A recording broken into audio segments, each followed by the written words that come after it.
بسم الله الرحمن الرحيم الحمد لله رب العالمين والصلاة والسلام على حضرة سيدنا مولانا محمد وعلى آله وأصحابه أجمعين.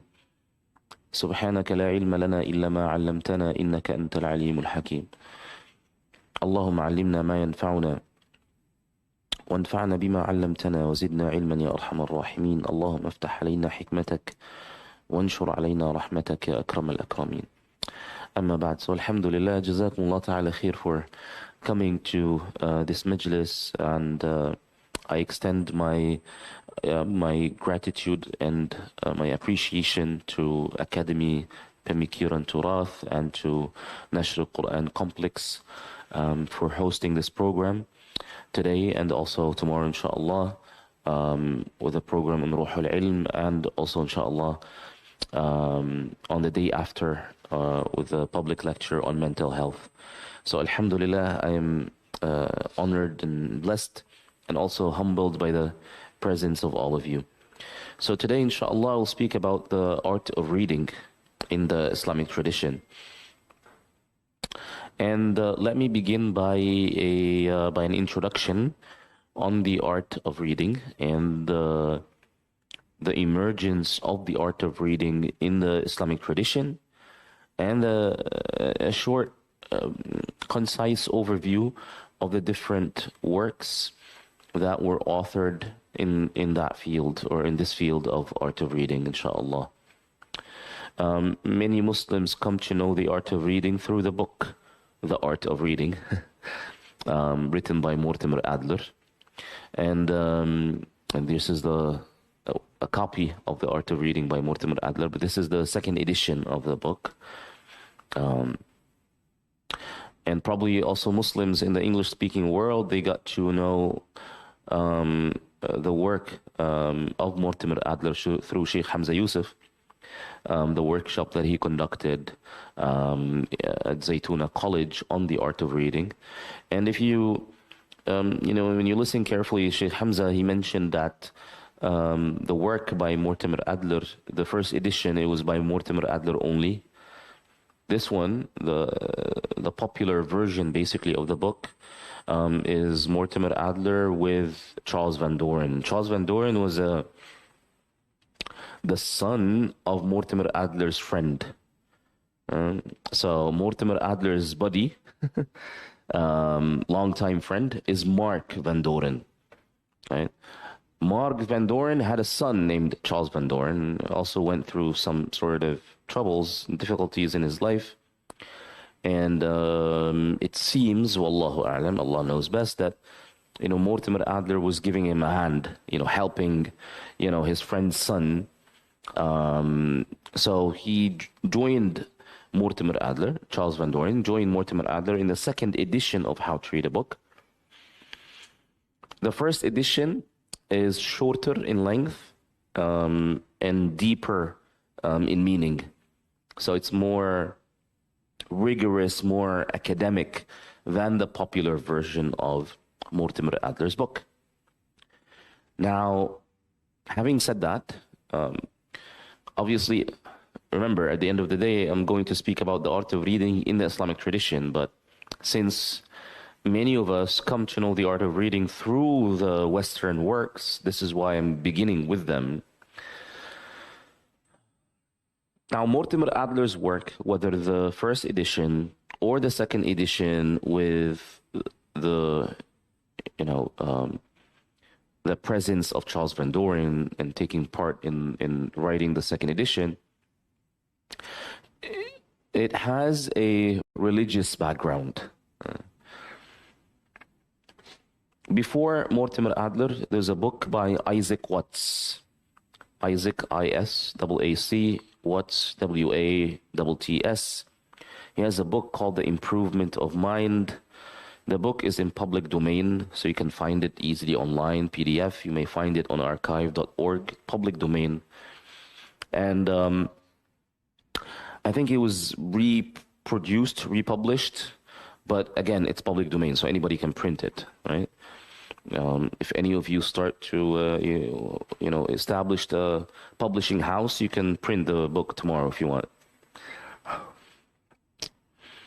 But Isaac Watts was an author of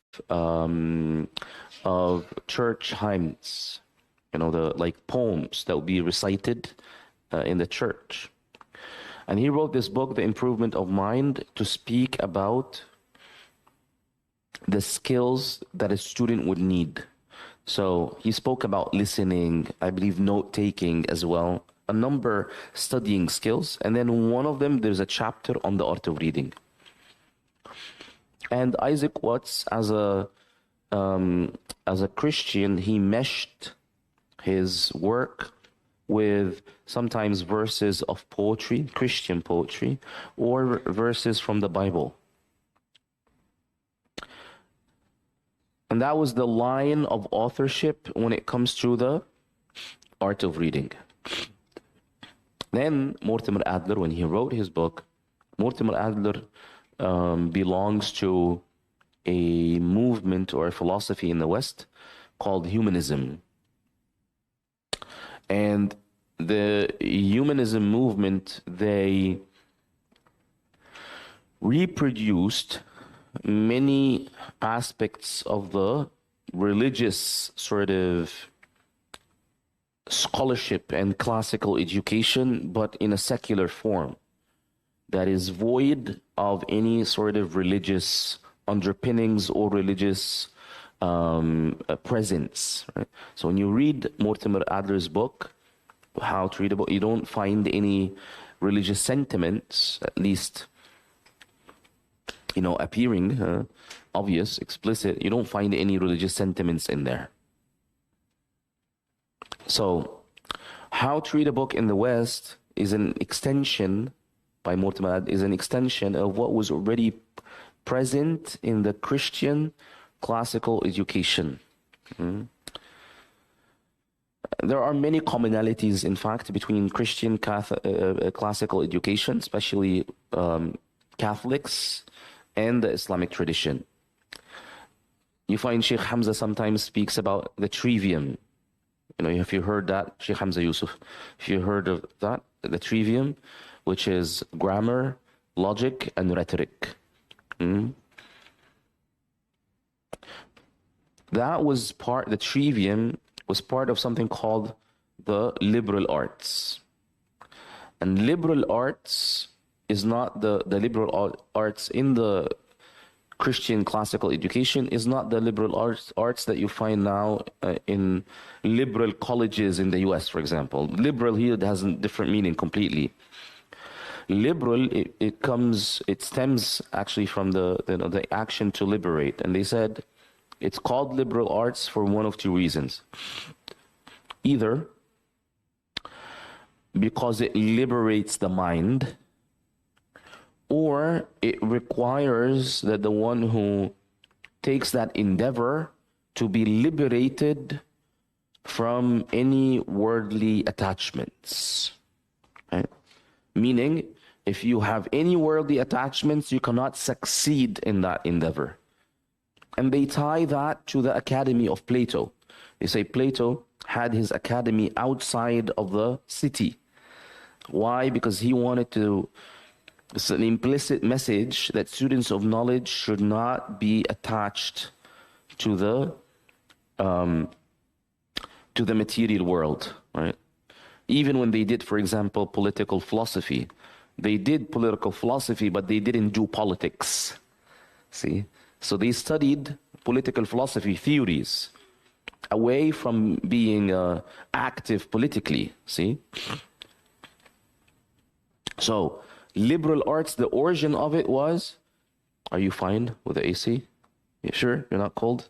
Okay. So, okay. So liberal arts was termed as such for one of two reasons or both. Either that it liberates the mind, it gives you freedom in thinking. Why? Because you study logic and you study grammar, all what we call in our tradition the auxiliary sciences or ulum al-ala. The trivium is basically ulum al-ala. Okay? And then they move into quadrivium, which is mathematics, astronomy, music, and geometry, I believe, if I'm not mistaken. If you Google the quadrivium, I think that, yeah. So I think, yes, it's arithmetic, geometry, astronomy, and music, if I recall correctly. So that was the trivium, and then the trivium, as I said, followed by the quadrivium. That was the path of the liberal arts or classical education in the Christian Catholic tradition. Now, so these are the origins of how to read a book by Mortimer Adler. This is where it came from. Naam, the classification of the breakdown of the quadrivium that I provided is correct. Arithmetic, geometry, music, and astronomy. So they study. Now, some people thought, or some of the authors looked at a different perspective of the trivium, and they saw that the trivium are 3 levels, meaning 3 phases. So there's a phase of grammar, a phase of logic, and a phase of rhetoric. So, and the grammar phase is not only for grammar, but to study other sciences at a grammar level, and then at a level of logic, and then at a level of rhetoric where you get to debate and present and discuss and so on and so forth. طيب. So that was going on in the Western world.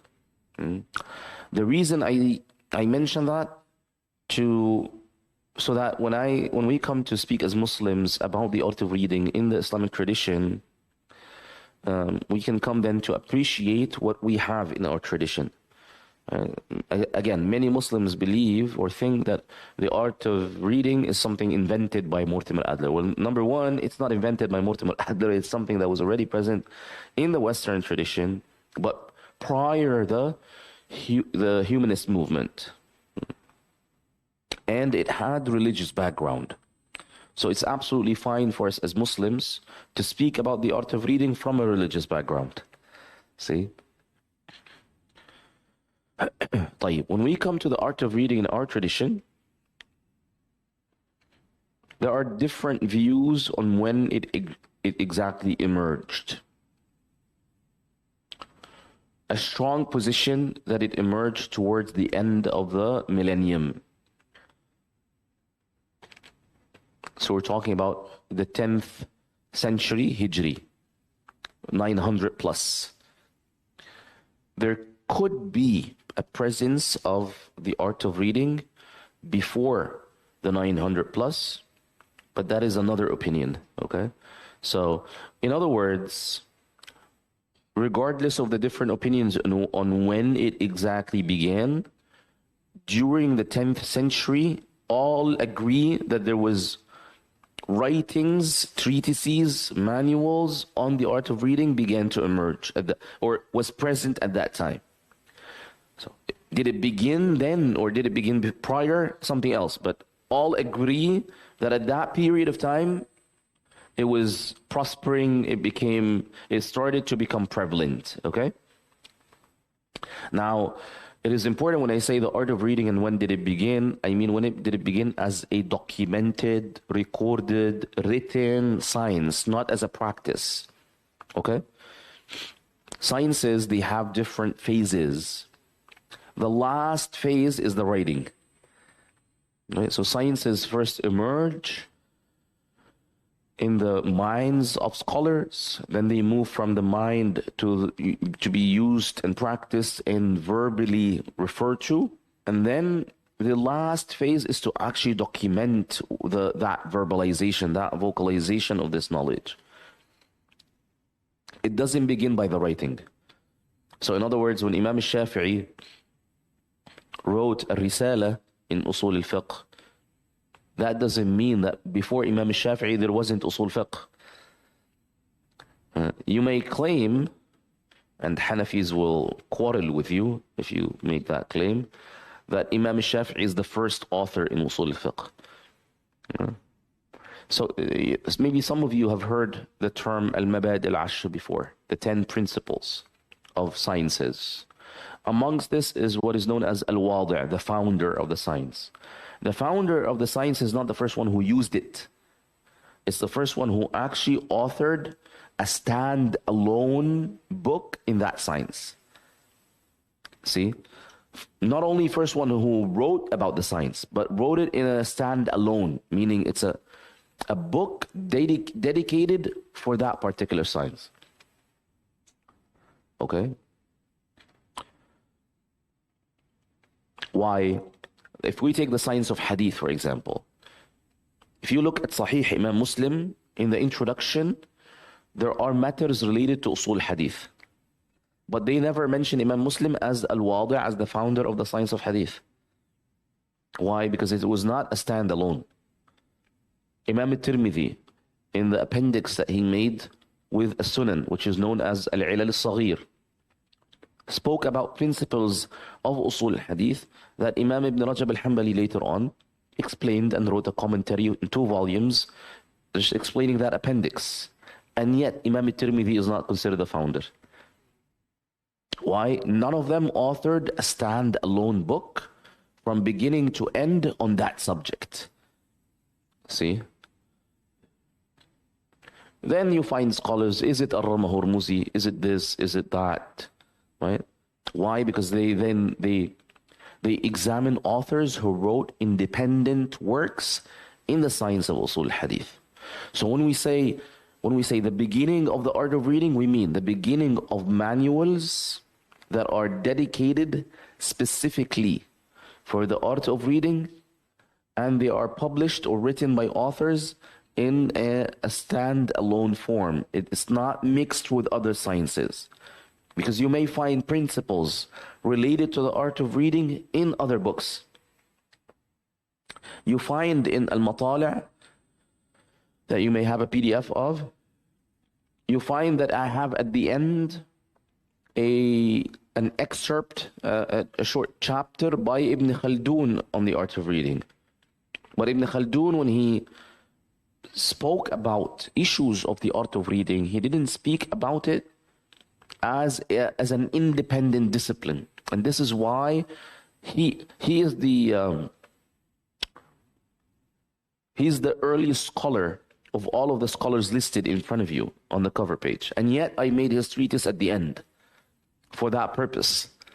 He didn't mean to, it wasn't considered an independent discipline. He was giving it as an advice, as a counsel for studying. But it wasn't developed as an independent discipline then. This is why I made it at the end. But also to show that what happened at the 10th century was preceded by efforts during the time of Ibn Khaldun and beyond. Okay, so it just didn't immediately pop into existence. It was something that was going on, and then when it was fully cooked, then they presented it to students of knowledge and scholars and so on and so forth.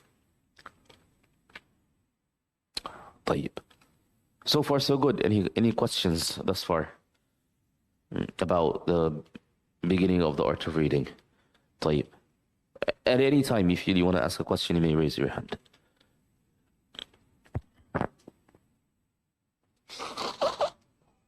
Excuse me.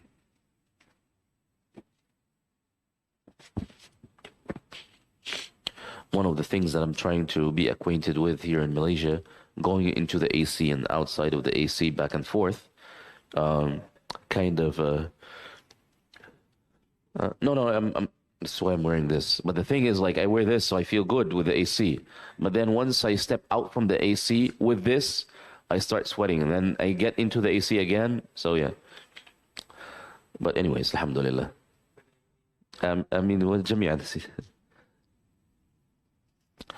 It's better than the cold back home.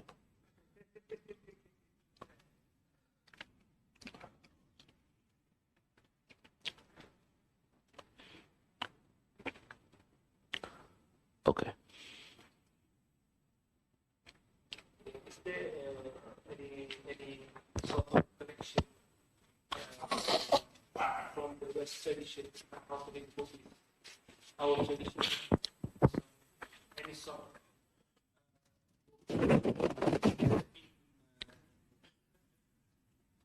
Not that I'm aware of. Not that I'm aware of.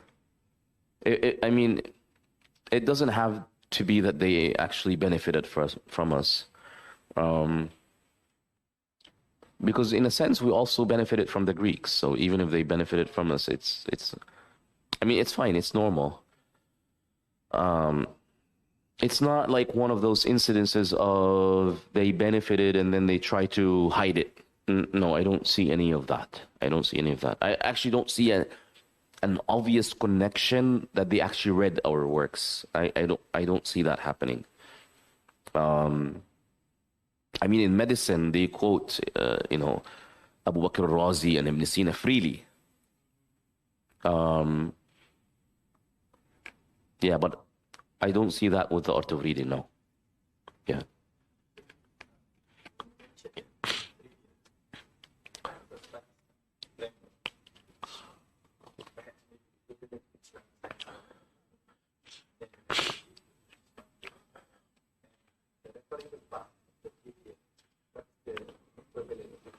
Balagha.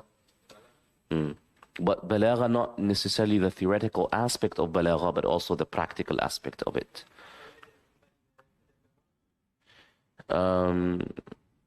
That could relate to it, yeah. But also what could also be applied to this phase of rhetoric, adab al-bahth wal-munadhara as well. Because if you take rhetoric as a discipline, then it's al-balagha. If you take it as a phase, it would include adab al-bahth. And adab al-bahth means adab al-tabahuth. Not al-bahth that is included in ruh al-ilm. They use the word bahth not to mean research per se, or actually because the debate was a form of investigation for them. So they had a different intention for the debate. They debate to investigate, to inquire by going back and forth. So it was a form of inquiry. But now we use it as a form of fight. Yeah.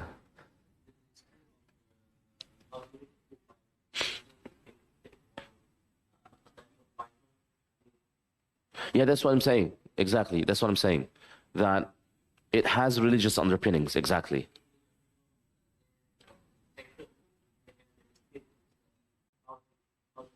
In a sense, yes. Yeah, in a sense, yes. But he provided in a form that is not religious. But he was preceded by authors like Isaac Watts, the one I mentioned, who come from a religious education, a background of a religious education, exactly. Yeah.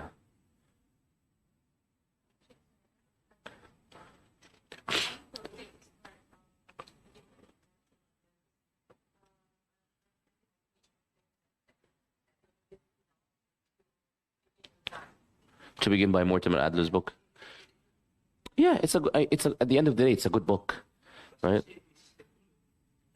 Yeah, so it's in that sense, it's safe as well because it doesn't include, right? Or you want to provide the one with the religious, Assalamu alaikum, with the religious quotes. You would rather have them read this, not the other one, right?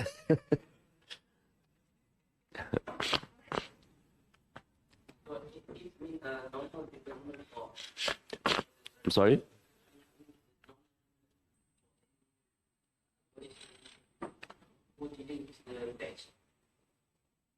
I'm not getting the question. If you could can you rephrase your question, perhaps? Okay.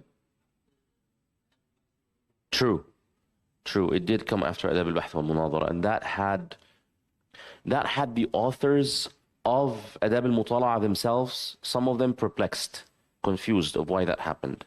One of them is Ahmed ibn Lutfullah بالعربية المولوي بالتركية Mevlevi, known also as Munajjim Bash.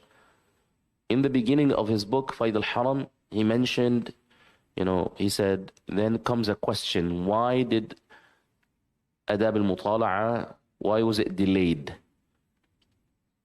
And he said the only reason I could find is that الأمور مرهونة بمقاديرها, something like that. Meaning is he just said it's the will of Allah subhanahu wa ta'ala, for some reason it got delayed. Yeah, but there's a book by Professor Khalid Ruwayhib, and it was published in the same year I published the first edition of my book Al-Mato'li. And I didn't know that there's somebody actually working on the same thing until just before I was printing the book. A few months before it was becoming printed, I was informed that there's a book that included a chapter on the art of reading, and I didn't know that he was working on that. Now, one of the reasons that Professor Khalid Ruwayhi mentions, his book is called Islamic Intellectual History in the 17th Century. Islamic Intellectual History in the 17th Century. So he has a chapter called the Art of Deep Reading. So the way he explains the emergence of the art of deep reading, he says that during the time of Shaykh al-Islam Yahya Manqari Zada in the Ottoman Empire, he made a decree, a decision, a policy that students who earn the ijaza, the license to be scholars, they are not to be licensed by their teachers. They have to sit for like an exam with other teachers. And the tradition was that they spend years with one or two teachers, studying with them all the disciplines. So then students were faced with the fact that they're going to now be examined, tested by another teacher whom they didn't study with, and perhaps who recommends a different syllabus. Different syllabus, but the same standard, right? So then they have to read, to prepare for the exam, to read the books that that teacher perhaps prefers over the books that his teacher would recommend. You get my point? So, like, this is just a random example, not applicable, but it's like, some teacher recommends Sharh al-Mawaqif, another teacher recommends Sharh al-Maqasid. So this student attended Sharh al-Mawaqif, and then the teacher will examine him in philosophical theology, is teaching Sharh al-Maqasid. Different syllabus, same level. So then what does he have to do? He has to prepare from Sharh al-Maqasid. So he has to read it alone, not with a teacher. So Professor Khalid Ruwayhib is saying that perhaps that was a reason of why they authored Adab al-Mutala'a. Because now they have to read books on their own without their teachers. But again, we're talking about students who are now ready to sit for the exam of scholarship. You get my point? So it wasn't authored for beginners. It was actually authored for somebody like doing a master's or a PhD, and they're supposed to read that manual or somebody's like taking the bar exam to become a lawyer. So it's written for somebody who is about to sit for the bar exam, not beginning the first year in law school. You get my point? But part of the preparation. So this is the explanation of Professor Khalid Ruwayhib. It does hold some weight, but I don't know if that would be the only reason. I'm more into that the emergence of sciences, or any phenomena actually, whether it be emergence of a science or something else, is multifactorial. So that can be a factor, but there must be other factors as well. Yeah. Mm.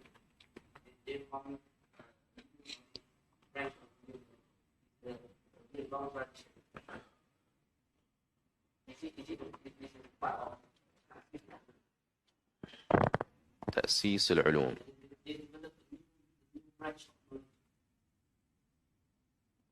But that was present also in other traditions.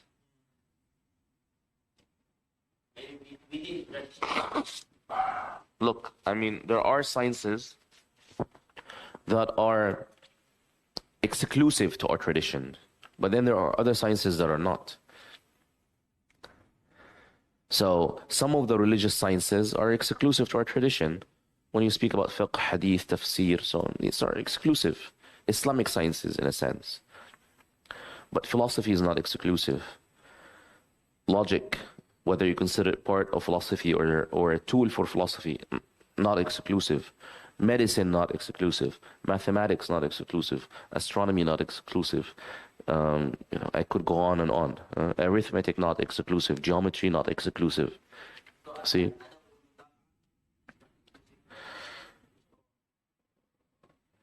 Until now, I haven't seen in the West an independent work that was written about 500 years ago on the art of reading.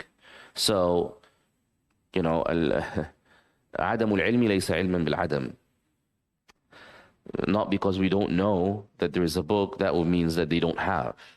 But from what it appears until now, but look, there's a difference between that the appearance of the art of reading preceded the appearance of it in the Islamic tradition, preceded the appearance of it in the Western tradition. That is different from being exclusive. You get my point? Hadith is a clear, more than fiqh, hadith is a clear example of a science that is exclusive. And this is why the scholars of hadith, they have this. They say, hadith is khasisatul ummah, something that's very special to the ummah. We don't find in any other tradition that sort of concern and accuracy and attentiveness to the chains, whether of narration or riwayah or diraya or of the sciences or of the Quran or the hadith. You don't find that in any other tradition. That is exclusive. But you find law, for example, which is, their fiqh, studied, different form, of course. So the art of reading is not exclusive because, as I said, Isaac Watts and so on and so forth, they wrote about this. So it's not exclusive in that sense. But until now, it seems that the appearance of the art of reading in the Muslim ummah preceded the appearance of the art of reading in the Western world. And there are other sciences that also preceded. The hermeneutics.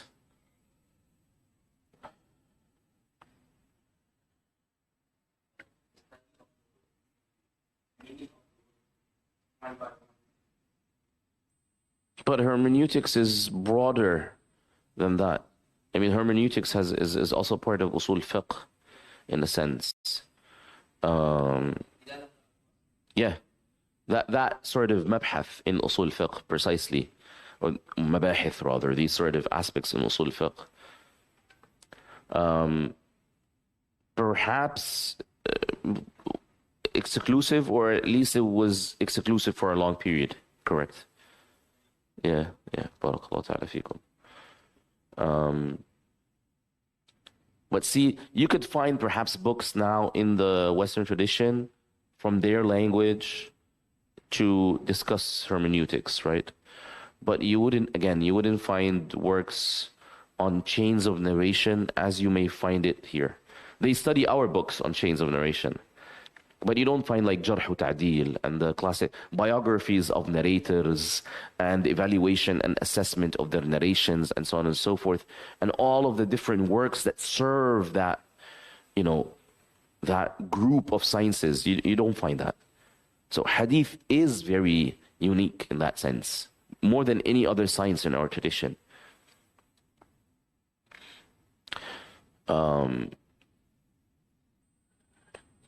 And we are not the only tradition that relied on testimony, but we're different in the sense that we discerned what is being narrated and how it's narrated and who narrates it. We investigated that in a rigorous way. But the Indians, for example, they have this concept of testimony as well. And there's some Western authors spoke about something called the colonialism of knowledge. And they speak about how that had epistemological implications. So He speaks that the British people who colonized India, they didn't just,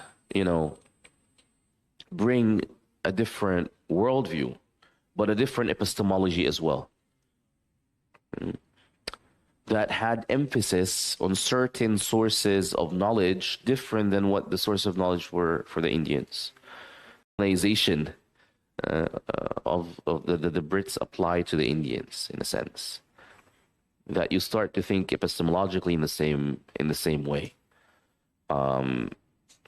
So other traditions have testimony as well, but again, we sort of, alhamdulillah, we stand out in how we serve the chains of. I mean, the intricacy that you find in the science of hadith is just unimaginable unless you actually study the science of hadith like deep enough. But the intricacy of every aspect of the isnad is just of absolute brilliance. And you find even some of the, if you read the Sunan, Sunan, I think Sunan Ibn Abi Dawood, there's a chain of narration in which he mentions, حدث فلان وأنا سامع. So and so narrated while I was listening. He didn't say so and so narrated to us. He didn't say حدثنا. You know why? Because when he came to attend the majlis, that Shaykh refused that Abu Dawood al-Sijistani would attend. But he insisted to hear the hadith. So what did he do? He walked out, stood by the window, and heard the hadith. But since he wasn't permitted, he couldn't say حدثنا. So he said حدث فلان وأنا سامع. See that accuracy? He didn't say حدثنا. He didn't even say سمعت. See, because it would imply that he attended the majlis. He did attend, but from outside. See? So that had an implication in how he, in how he described what we call at-tahammul, as-sama'. He described it in a way that would actually point out the difference between attending the majlis or listening to the majlis from outside. See? So, that there's the intricacy of the science of hadith is not like any other study of testimony, because narration, they call it in the Western philosophy, they call it testimonial knowledge, what we call a sam' or a sama' or a riwaya. When we say, for example, in Aqaid al-Nasafiyya, that al-ilm either through al-aql or a sama', they call it in the West testimonial knowledge. And you find in the books of Usul al-Hadith and Usul al-Fiqh a comparison between a riwayah and a shahada, which is a testimony in court. And the requirement of a shahada and the requirements of a shahada versus the requirements of a riwayah. So, when you really look at these, you would then understand why of the many late scholars, especially after the emergence of Orientalism, why many of the Muslim scholars, late Muslim scholars, started to speak about, that al-isnad is something. Shaykh Abdul Fattah Abu Ghudda and others have these sort of treatises explaining why the isnad in the ummah is so different. And this is, by the way, this is why also the Orientalists, when they came to study, the East, they were interested in the science of hadith more than any other science, because it had no equivalent. They didn't do that. I mean, they did study the fiqh and the tafsir, but the attention they gave to hadith is not comparable to any of the others. Again, because when you come to study something that is foreign, you would usually be attracted to the strangest thing that you have never seen anything similar to in your life. So this explains why many of the Orientalists, the early ones, they were so focused on the science of hadith. Yeah. So that proves it. Many, if you tackle this in different ways, you would always come to that the science of hadith is exclusive to the ummah.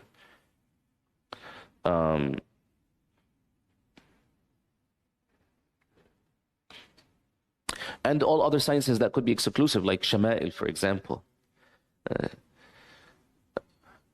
But Shama'il is a form of hadith at the end of the day also. Hmm? I mean, again, not to my knowledge that there is in any other ummah that you find an entire genre of books and commentaries with super commentaries describing just one man. Sallallahu Alaihi Wasallam. You don't find that. Because it doesn't begin just Shama'il al-Tirmidhi. It's the commentaries on the Shama'il al-Tirmidhi. And then the Hawashi on the Shuruh of Shama'il al-Tirmidhi. And then Mukhtasarat Shama'il al-Tirmidhi. And then all of that, we're just talking about Shama'il al-Tirmidhi. We're not talking about the Shifa, or the commentaries on a Shifa, or the Hawashi on the commentaries of a Shifa, or those who turn Shama'il into poetry. And that is different than, and Shama'il is different than Khasa'is, even though there's an overlapping. See, different from a Sirah. So, and all of them revolve around the Prophet ﷺ and not anybody else. That is different, that is separate from, the books of Siyar and Tarajim and so on and so forth. So that is also exclusive in a sense. But at the end of the day, it's based on hadith, on testimony and chains of narration and so on and so forth. Yeah.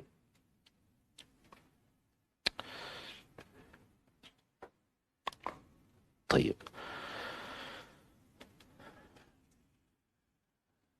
Now when we I'm sorry?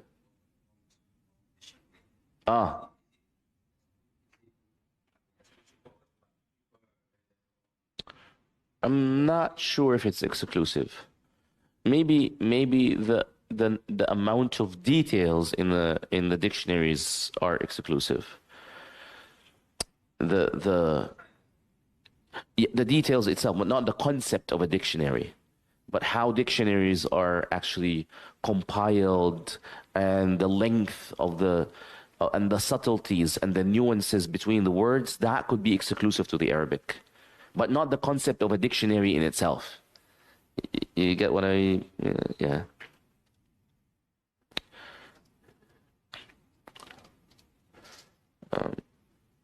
I had a conversation with Dr. Sanat Muhammad Nasir from Masjid Ghufran. He's the chairman of Masjid Ghufran, who's a Malaysian linguist, specialized in Bahasa Malayo. I speak a little, about 10 words, alhamdulillah. So he spoke to me about, different nuances between, that was just before Salat al-Jum'ah. We're talking about the differences between yatlu and yaqra, recite and read, and the nuances between them, and so on and so forth. So I mentioned to him that Imam al-Razi, Fakhruddin al-Razi, in our tradition, was one of those scholars who believe that there isn't actually a true synonym. You wouldn't find two words that are exactly the same. You may find overlapping, but there's always a nuance between, like for example, people would say, for example, another word for safe, sword, al-battar. Right? But actually al-battar is a sword plus that it has a certain strength. So it's not purely or merely sword. So Fakhruddin Razi believed that words, you wouldn't find a word that is equal to another word 100%. There's always a nuance, a difference between the two, and that this sort of nuance would vary from one word to another.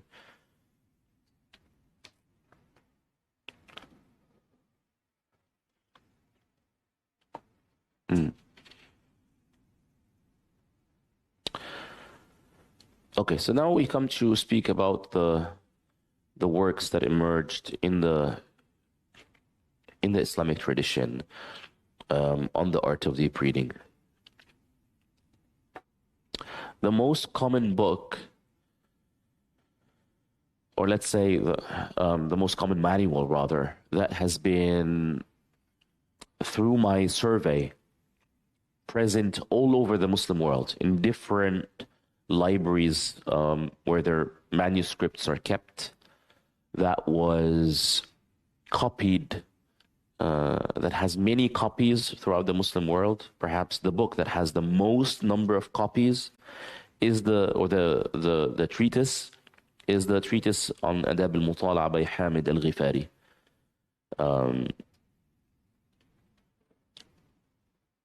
That is the most widespread treatise on Adab al-Mutala'a.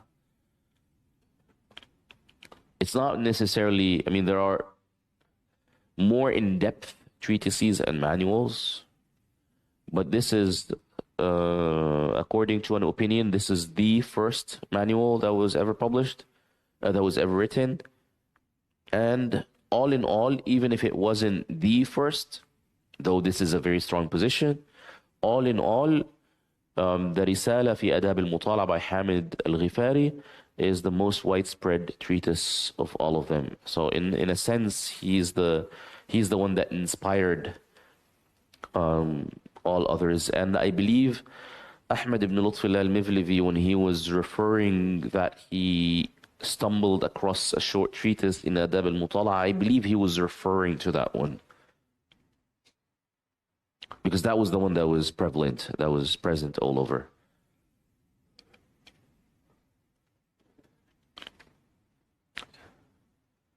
طيب. This treatise was then, there's a commentary on it by Alim Allah al-Hanafi. Alim Allah al-Hanafi didn't attribute the treatise that he came across to a specific author. He didn't mention the name of the author. Also, Ahmed ibn Lutfillah al-Mivlivi didn't name the author. He said, I came across a short treatise. This could be one of two reasons. Either because that treatise, in some few copies of it, was attributed to Adad al-Din al-Iji, the author of Al-Mawaqif. And that is of the 7th century, which is like 300 years away, or maybe a bit more, roughly speaking, from Hamid al-Ghifari. Or because Hamid al-Ghifari was not known enough. Okay? So it's either this or that. There is a theory that Adad al-Din al-Iji, though Professor Khalid Ibrahim doesn't mention that. He didn't come across the manuscript by al-Iji altogether. So one explanation, perhaps al-Iji authored the bulk of the treatise, because the one by Hamid al-Ghifari has an intro and a conclusion. The manuscripts that are attributed to the Iji is only the middle part of the entire treatise. So, one theory that Hamid al-Ghifari found what al-Iji wrote, reiterated what he wrote, and then added an introduction, a conclusion, and made it something new. Okay, in this case, Adab al-Mutala'a started with al-Iji. That is like, then according to this opinion, Adab al-Mutala'a emerged with Adab al-Bahth.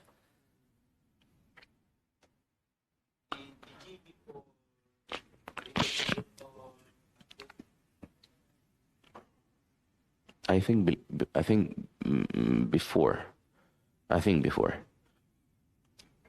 Ibn Khaldun is 700 plus. Yeah.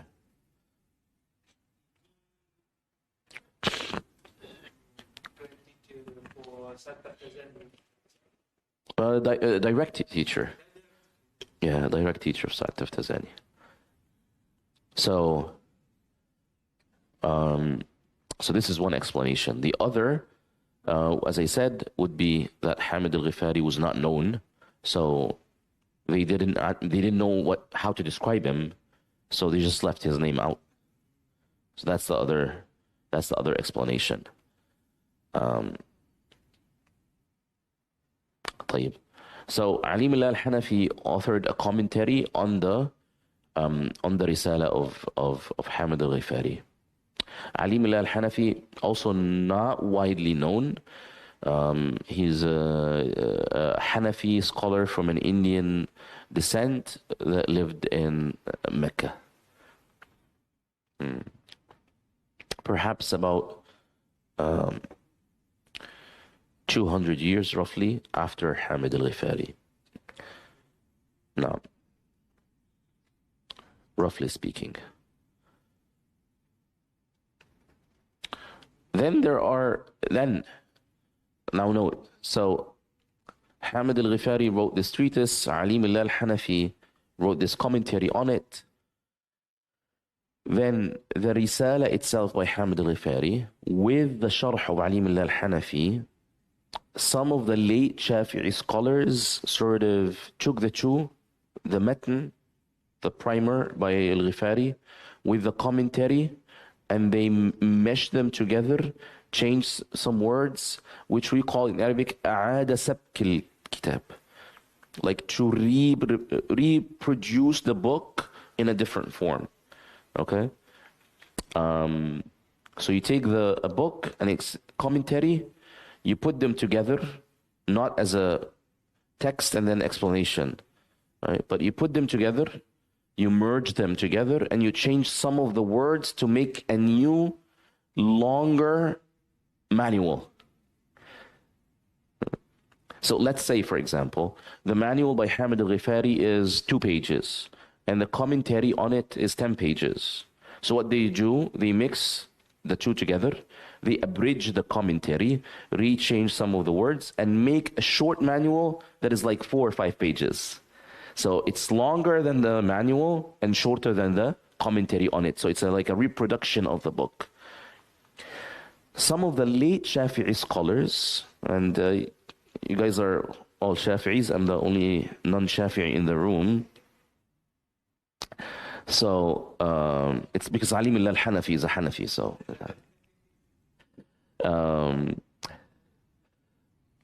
it's obvious that, you know, that there's here Shafi'is took from the Hanafis. It's okay because Imam Abu Hanifa was, you know, was before Imam al-Shafi'i.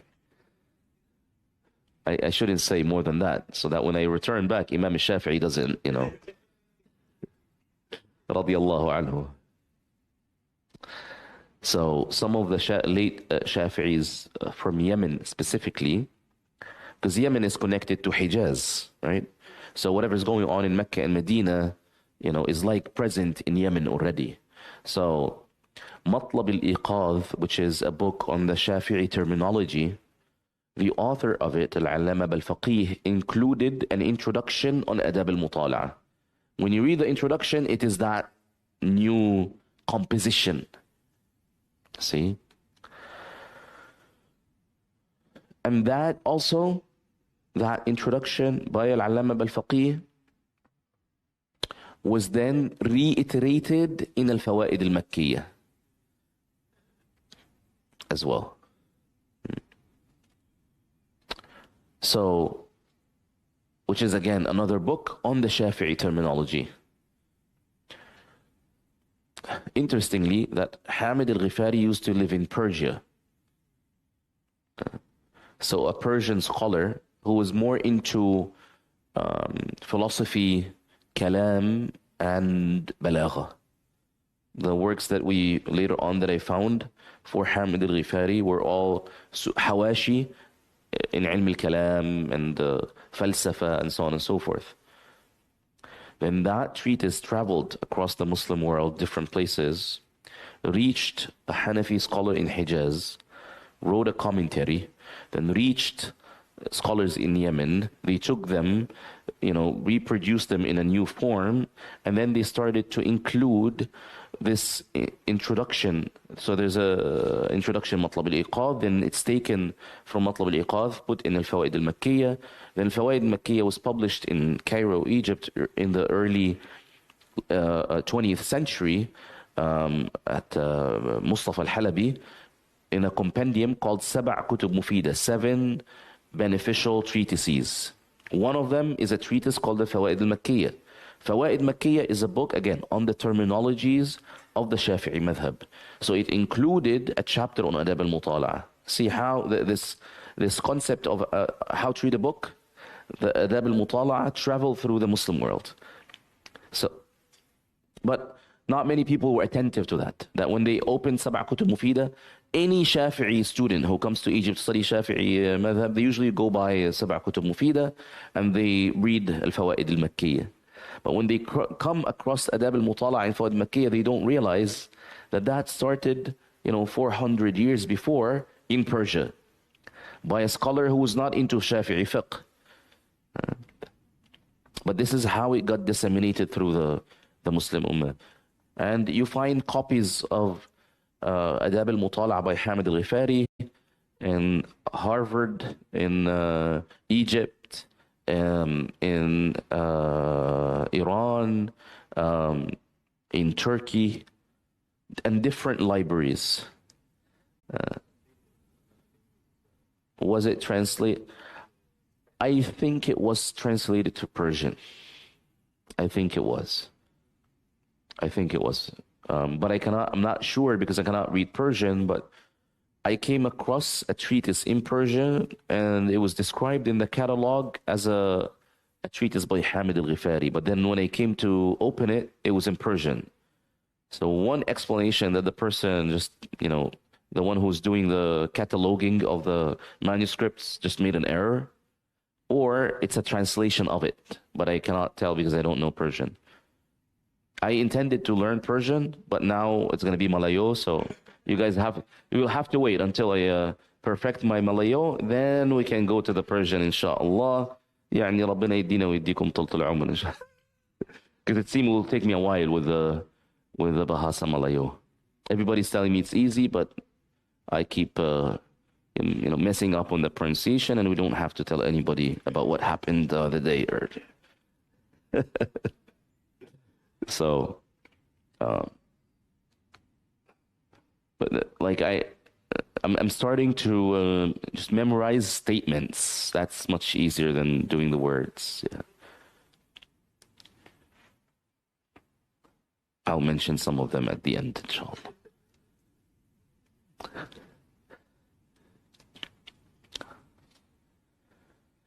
Oh.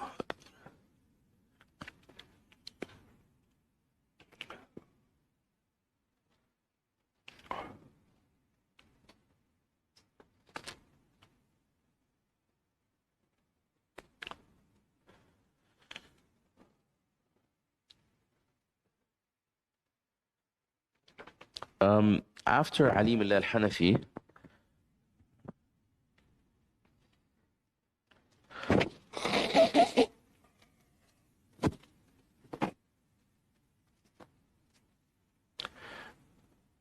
there came a scholar from India named Rafi' al-Din al-Dihlawi. He's the son of Shah Waliullah al-Dihlawi. And Rafi' al-Din al-Dihlawi authored a book called Takmil al-Sana'a or Takmil al-Ulum. And it's actually a compilation of some of the books some of the sciences that his father, Shah Waliullah Dihlawi, sort of introduced or invented. Amongst them is Adab al-Mutala'a. And this one is completely different than the Risala by Hamid al-Ghifari. The Risala of Hamid al-Ghifari, as I said, was explained by Alim al-Hanafi, and then was explained by then reiterated by Al-Alama al-Faqih. They follow a certain line in that discipline. But then the Risala by Rafi' al-Din al-Dihlawi is just a different approach to the same subject. But Rafi' al-Din al-Dihlawi he passed away 1233.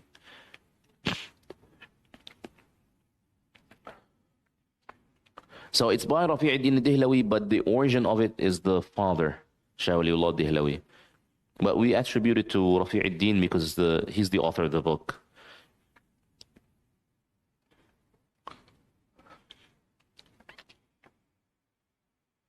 Then there is a just a one-page uh, advice or counsel on Adab al-Mutala'a.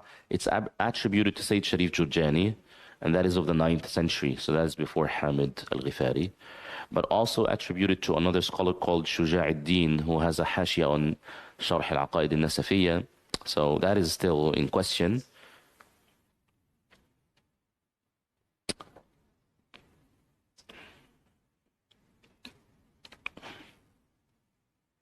And then I came across a treatise called بيان تفتيش المطالعة لقرة حافظ أفندي, Ottoman scholar, whom I couldn't find exactly when he was actually born. But it seems, again, after the 10th or sometime in the 11th century, roughly. And it was just about a criteria, a criterion of aspects that one ought to be attentive to when they read. That's it. And then there are other treatises that are not published yet. The all-encompassing treatise in Adab al-Mutala'a is by Ahmed ibn Lutfillah al-Mevlevi, who was he was the chief astronomer in his time. And then when the Ottoman Empire that he used to serve was toppled, he lost his position as the chief astronomer. So then he traveled to Egypt, traveled to Ta'if, if I recall correctly. And he was interested in astronomy, and he also authored books. He translated the Persian treatise on Al-Balagha by Isam al-Isfrayini. He translated it to Arabic. So he is the author of Ta'rib Risalat al-Isam. He's the author of it. So he's also a translator, astronomer and a translator.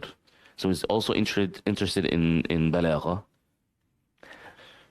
And then he authored the lengthiest book, the most encompassing work on Adab al-Mutala'a in our Ummah.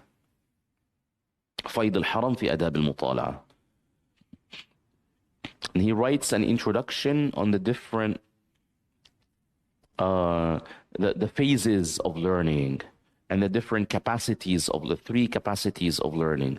He calls it the malaka capacity, malakatul istihsal, which is the capacity to acquire knowledge, and then malakatul istikhraj, which is to infer knowledge, acquire from teachers, and then istikhraj, where you can actually interpret, and then malakatul istihdar, which knowledge becomes present in your subconscious, okay, in the modern language. Because istihdar comes from the hudur, so it's present in the mind, even when the mind is actively thinking about something else, but it's still there. So he spoke about the different malakat and the distinction between them. So he gave more of a philosophical and pedagogical dimension to Adab al-Mutala'a before getting into Adab al-Mutala'a itself. And then he gave some tips on how to do Mutala'a in groups and things like that. So it's the most comprehensive work on Adab al-Mutala'a.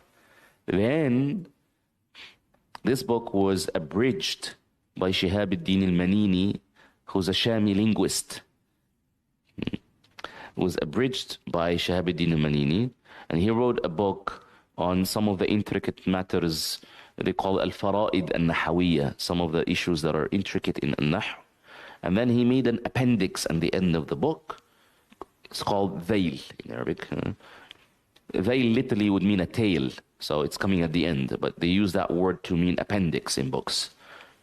So he included, said Dhaylun fi Adab al-Mutala'a, and then he said لخصته, I abridged it or summarized it from a book by one of the Ottoman scholars. He meant Ahmed ibn Lutfillah al-Mevlevi. When you compare, it's the and then he added to it a syllabus for studying, what books for each science and so on and so forth, وهكذا.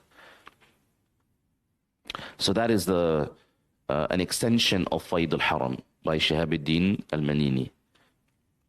There is another treatise, this is also not published yet,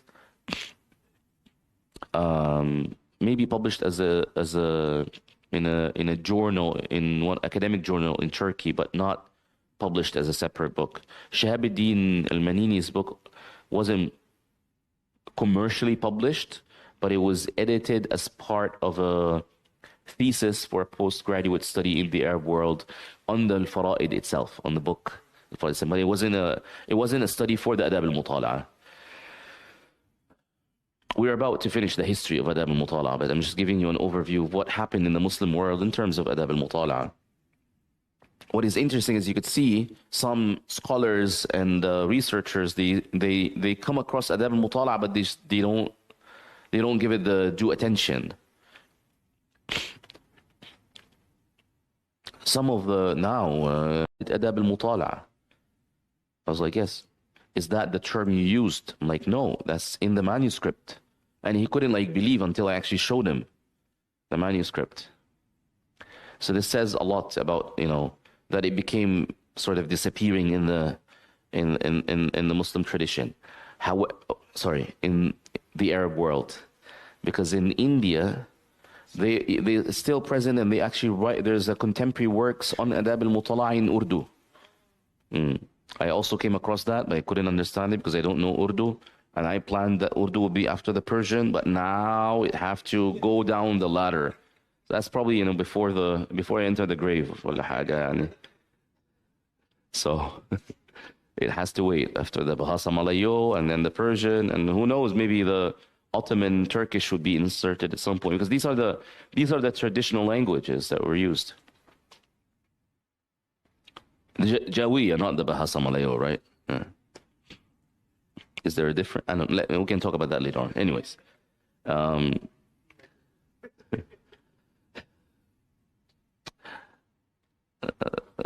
so there's another work by an Ottoman Sufi saint, Maulana. He's known as Abdullah al-Busnawi. So he's actually Bosnian, and he's known as Maulana Abdi. And he was if I recall correctly, he was a Khalwati, and he authored books on the tradition of Sayyidi Muhyiddin al-Arabi, a number of them, like 3 or 4, both in Arabic and Ottoman Turkish. And then he authored the only treatise that I came across for him, or book, outside of the Sufi Akbari tradition, was a treatise on Adab al-Mutala'a. And he introduced a way in Adab al-Mutala'a that no other treatises that I mentioned, not Hamid al-Ghifari, not the Sharh on Hamid al-Ghifari, not the reproduction of the Hamid al-Ghifari's treatise and its Sharh, not Rafi' al-Din al-Dihlawi, not Qurra Hafidh Effendi, not Shuja' al-Din or Sayyid Sharif Jurjani, not Ibn Khaldun, none of them, which is a little bit mathematical. He said the following. It was just, I don't know how, maybe now people will not find that interesting or something, but I did find it very interesting. He says, look, you count how many words in a sentence. So let's say the sentence has 3 words. Then you count how many meanings are there for each word. And then you multiply. And then the number that you're going to get, these are the probabilities of the meaning of the statement. And then you have to examine one by one, rule out the ones that are absurd, leave the ones that are probable, then examine those that are probable, and to make tarjih which one is meant. I say let's stick to Hamid al-Ghifari because شغلانة. Yes, in the words of Shaykh Ali, شغلانة بقى يا مولانا. Yes, that would require exactly. But he preceded that AI approach. So that was his approach of how to interpret meanings. It was a mathematical approach, and to me it was very interesting because you have this Sufi saint using a mathematical probabilities to interpret meanings. And then you also, by the way, you also find, you could tell here that there are two contributions made by two Sufis, because I forgot to mention that Maulana Ahmed ibn Lutf al-Mevlevi, the author of Fayd al-Haram, was the Shaykh of the Mevlevi Taqiyya, and so he was like he was some sort of a Khalifa, Naib of a Mevlevi Tariq. And Maulana Abdi, I believe he was Khalwati. So you have two Sufi contributions to the art of reading. People think that it's only authors who come from a background of logic, philosophy, grammar, maybe language. And then it makes you wonder, did he, when he was interpreting Sayyidi Muhyiddin al-Arabi, did he apply that? I don't know. طيب.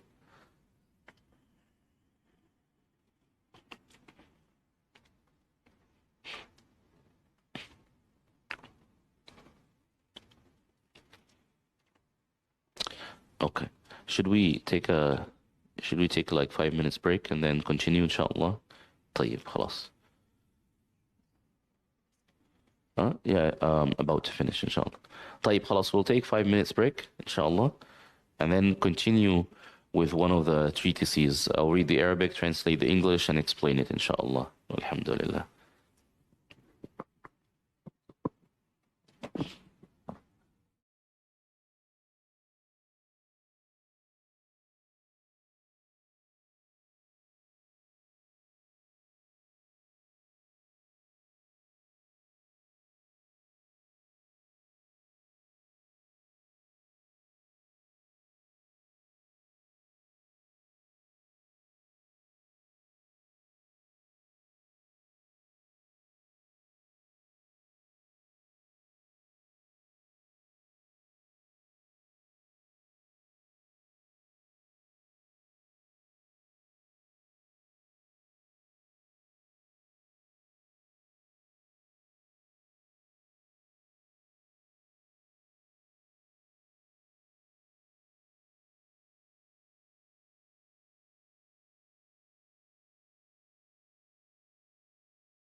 بسم الله الرحمن الرحيم الحمد لله والصلاة والسلام على سيدنا رسول الله وعلى آله وصحبه وسلم.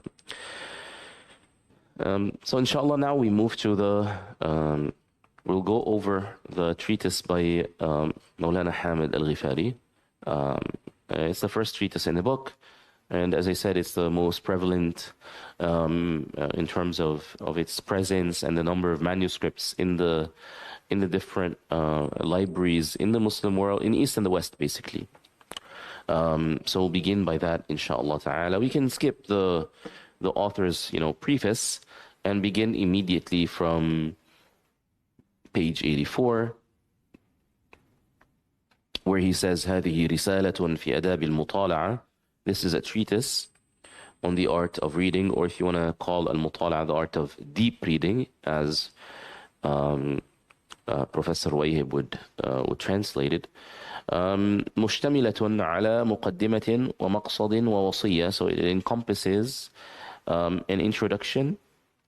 مقصد, literally, it means a destination, physical destination, or it can mean an objective, an objective that you try to achieve, a goal, a purpose. Okay.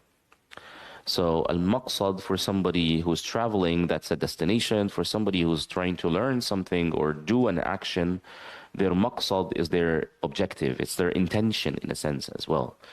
It comes from qasada, meaning qasada, which means, it could also mean like to have a direction towards a certain goal. Wa wasiyya, a counsel or advice. So, نعم.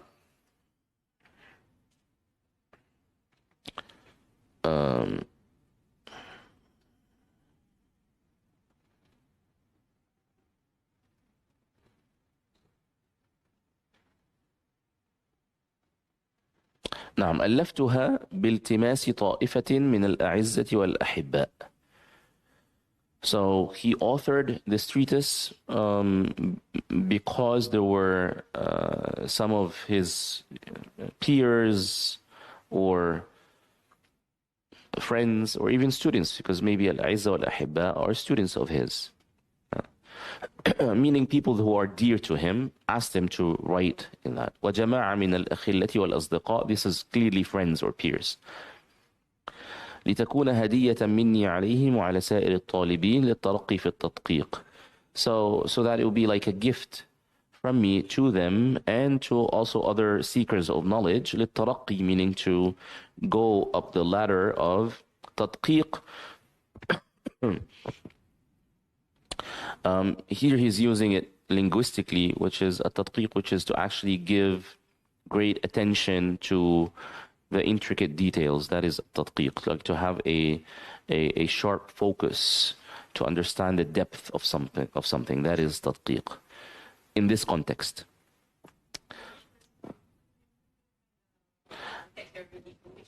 Um, 86, but I think the way the PDF is organized is sort of.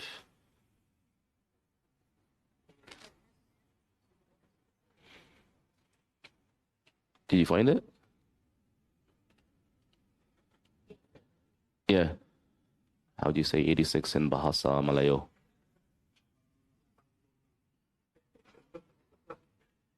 I cannot pronounce that, especially with that speed.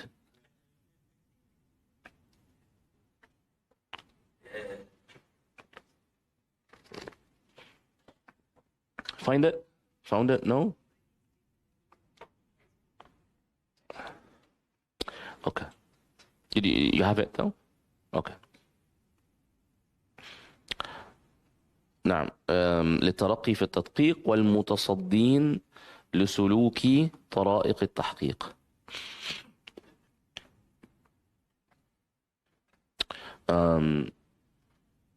So he's writing it for the seekers of knowledge who are looking to have a deeper understanding of texts, and those who are actually, when he says وَالْمُتَصَدِّينَ لِسُلُوكِ طَرَائِقِ التَّحْقِيقِ, meaning those who are on the path to become scholars of verification.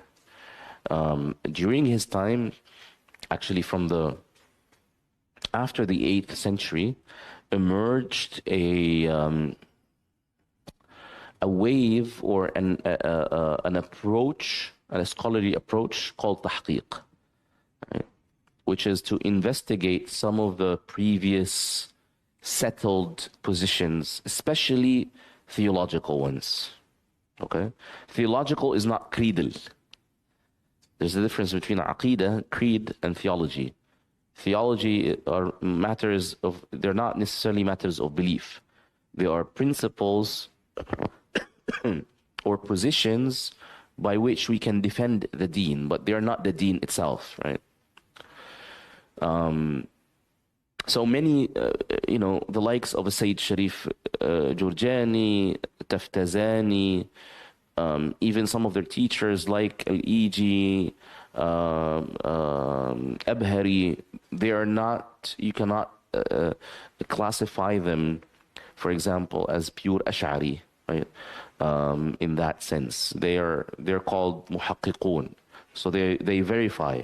And this is why they departed in a number of positions from the early Ash'aris.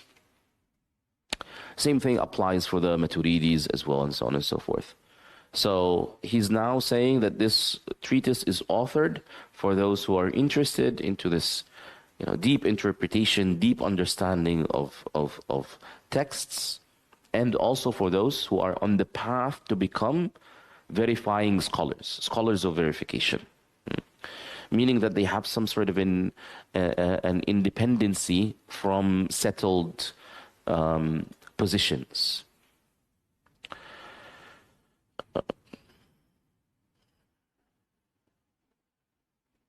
I mentioned I try to do as much as possible in the annotations. Sometimes you'll find me often I quote scholars, but that quote is an addition that explains or expands on what the author mentioned. So in this case, if you look at the footnote number 3, because he's saying this book is a hadiyah, is a gift. So he's praising his book. So Ibn Hajar al-Haytami was a pillar in Shafi'i madhab, said, ليس مدح الأئمة لكتبهم فخرا. It's not a matter of arrogance or pride when they praise their books. بل هو حث على تحري الأولى والأكمل مبالغة في نصح المسلمين or في النصح للمسلمين. He's saying that it's a sort of encouragement to encourage students to read the book.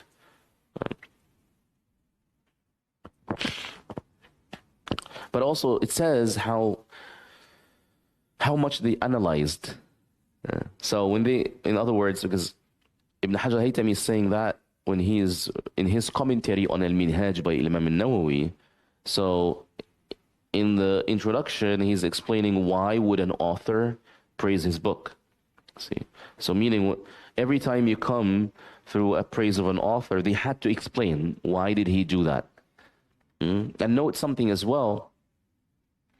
Scholars hated to or detested to waste paper or to ink down ideas. In other words, they always had to mention why they are writing.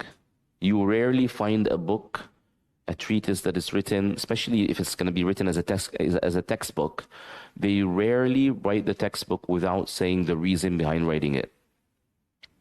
So, because the position was not to write. You only write if there's a necessity to write. So they had to defend, why do I write a book? So this is an attitude in our tradition. They always begin their books by explaining the reason behind writing them. Right? So he's saying, don't blame me that I'm writing a book. They asked me to do it. See? Because the norm, look, if you're not saying something new, just please keep the ink and leave the paper alone. So that was their tradition. They only write when there is a need to write. So they always have to mention to defend their case. I had to write because the people were asking me. So these are two takeaways from here. And then he said, لسلوك طرائق التحقيق. Then I quoted Sayyidi Abu al-Mawahib al-Shadhili, explaining the difference between the terminological meaning of tahqiq and tadqiq. I explained tahqiq, verification, tadqiq, which is to pay attention to the intricate differences and nuances and so on and so forth. That is linguistically or casually speaking. Here, we're talking about a terminology, nomenclature. In other words, in the tradition, there is a process of examination of positions. You begin with the tahqiq and then you move from a tahqiq to a tadqiq. A tahqiq is to establish a position with an evidence. So to provide an evidence for a position, that is tahqiq. Okay? To establish a position that is based on what? On evidence. Okay? And then if you want to move from that level to establish the same position but through a different dalil, a different evidence, that is called tadqiq, which is you add an additional layer of evidence. That is then tadqiq. And then he said, وَالتَّعْبِيرُ عَنْهَا بِفَائِقِ الْعِبَارَةِ الْحُلْوَةِ تَرْقِيق. Tarqiq is to actually convey that position in an eloquent language.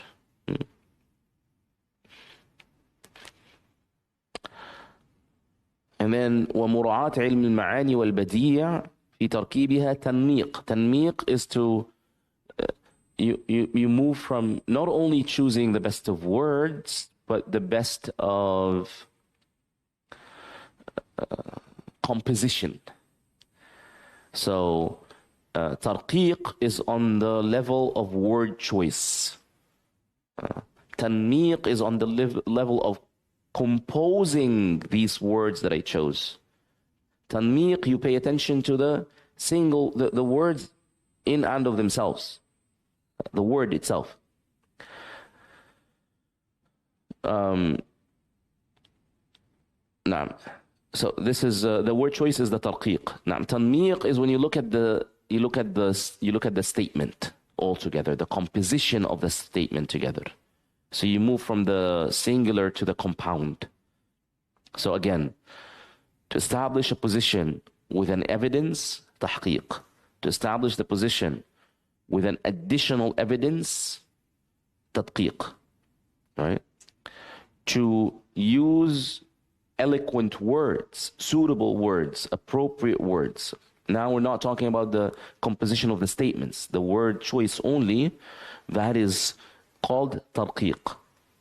To bring these words in an eloquent composition, then that is tanmiq. And then to actually do all of that in a form that is void, or that is, in a sense, free from any reasonable critique. Then that is called tawfiq. We were just at Tawfiq Mosque yesterday. Alhamdulillah. From tawfiq ila tawfiq. Ya. Naam, that's another tawfiq, sahih. Sah. So, yeah. So, tahqiq, tadqiq, tarqiq, tanmiq, tawfiq. All the iqs.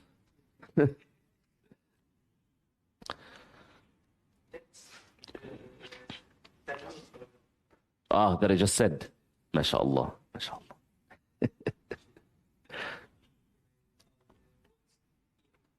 Now,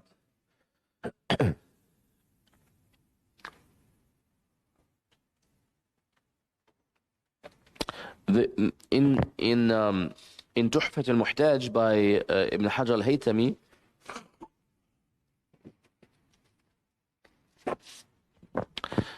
he gives a slightly different perspective. He says that a tahqiq is not only to establish the position, provide evidence, but also to answer the counter evidence. That would be tahqiq. And then to prove the evidence, that is tadqiq. Let me explain that. Can I move to the board? Is that possible?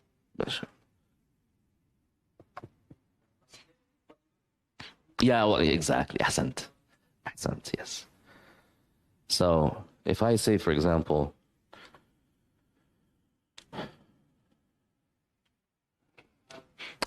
now if I say, but since I mean we're using the English, okay, the world. This is how they begin. Look, they begin with the conclusion. Okay, the world has a cause. This is the conclusion. It's for the tanmiq, a linguistic one. Okay, so the world has a cause. This is, in this context, this is called al-matlab. In this context, al-matlab, which is exactly قبل الإثبات.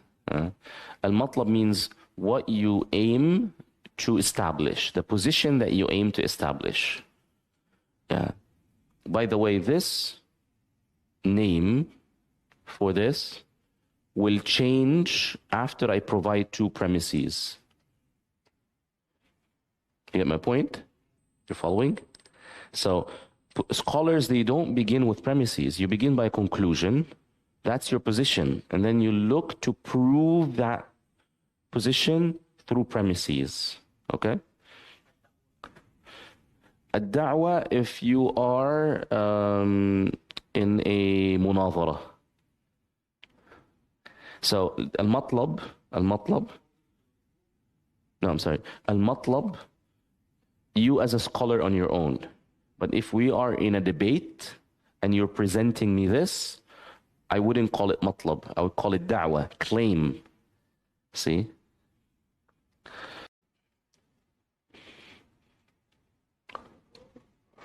Or let me begin with everything that... Yeah, thus far is not established yet, sahih. But that's a Western terminology, in a sense. Yeah. No. So, but if that would make it clearer, fine, labas. So you would then say, okay, everything that has a beginning must have a cause.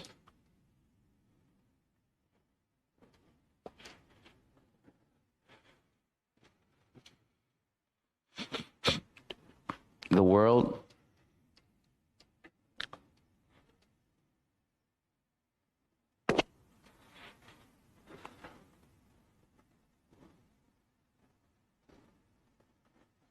has a beginning.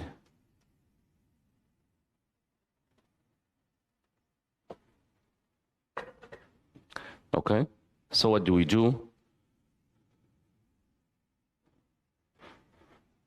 The world has a cause.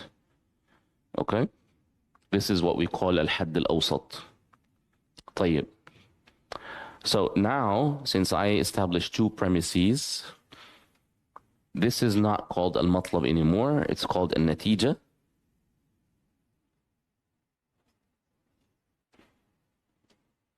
Which means conclusion.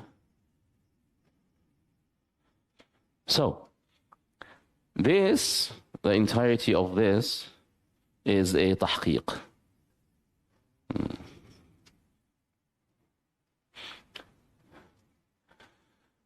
In another terminology, tahqiq is what? Is verification, okay? In another terminology, not only to do this, but any other counter evidence you respond to, okay? But for the general terminology, because even the other terminology still agrees that you have to do this first. خلاص? So this is tahqiq. Now, can I erase this? Okay. You can always take pictures, keep it on your phone, don't look at it. But if you write notes, then that sticks to your mind more. But anyways.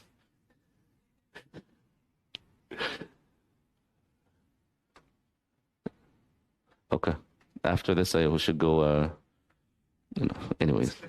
Shukri is like Ahmed al-Azhari, what he does in Cairo does here. Okay. You have to, have people enjoy themselves as they learn, yeah, Sheikh Shukri. Okay. So note that in order to establish this, I mentioned these two premises. Now I'm going to focus on this one. The world has a beginning. Okay? So I take the premise that I used, and then I examine it. I say, okay, but wait a second. Who says that the world has a beginning? I concede that everything that has a beginning must have a cause. I concede that, but who says that the world has a beginning? So then I say, I want to establish here the world has a beginning.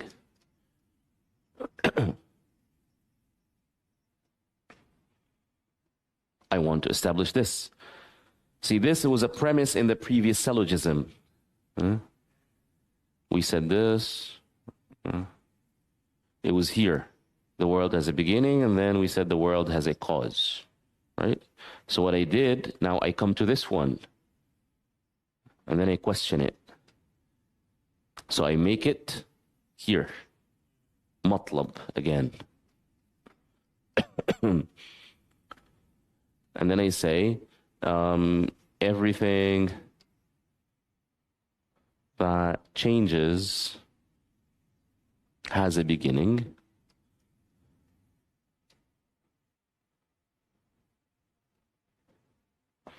The world changes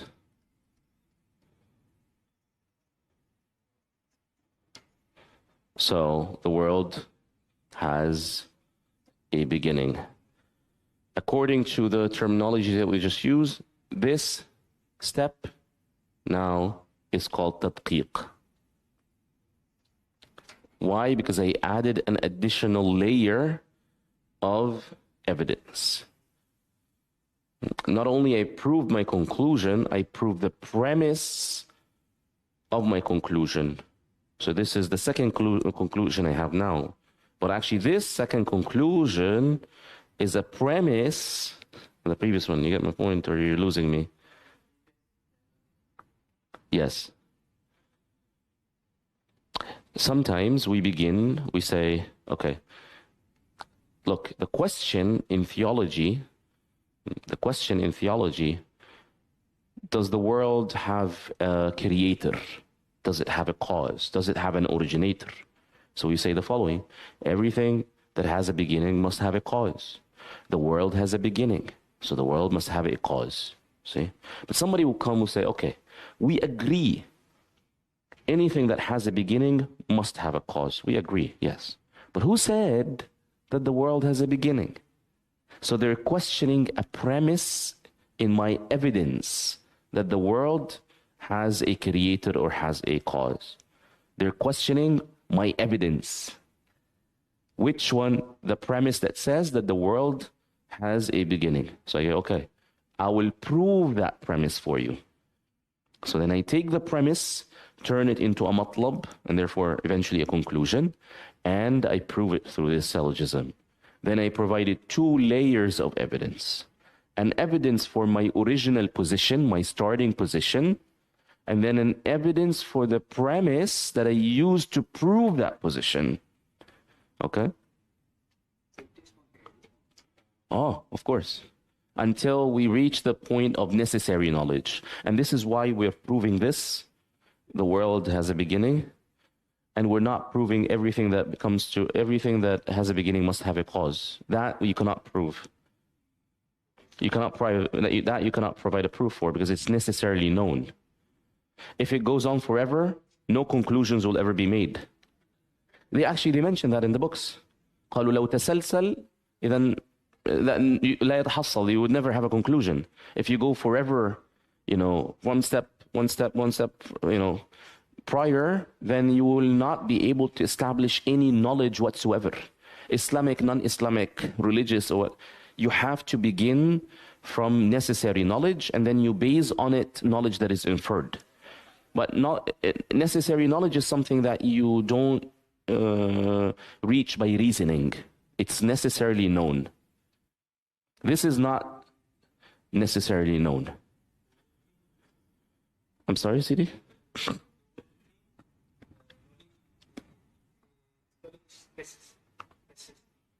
The world, naam. The world changes, daruri, exactly. But this one, they establish it as well. So they take this one, everything that changes has a beginning, and then they prove that in كل متغير حادث.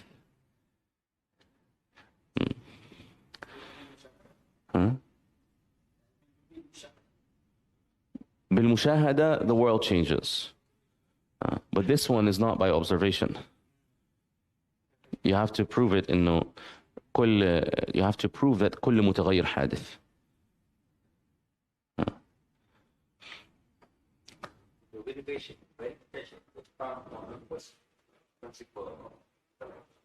The verification can come first position, you mean? I'm not getting that.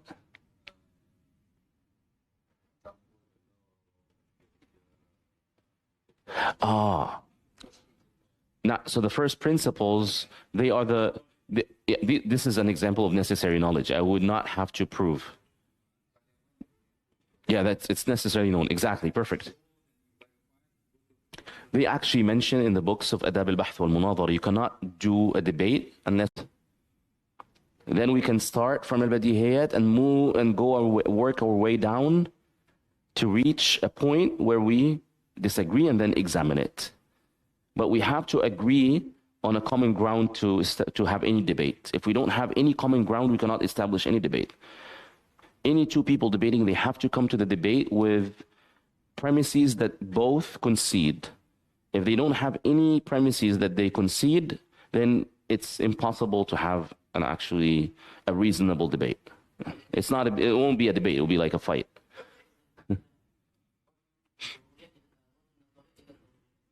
Exactly. So we do that when there is no taslim, when there's no concession of any of the nadharis. So then we'll have to go up to the daruriyat and then infer some of the nadharis from a daruriyat until we reach a nadhari that we disagree on. And then we stop here, okay, let's debate about this one. Since we agree on the necessary knowledge, and we agree on some of the derivatives. So we keep deriving until we reach a point where no, we disagree. Then that becomes a point of the debate.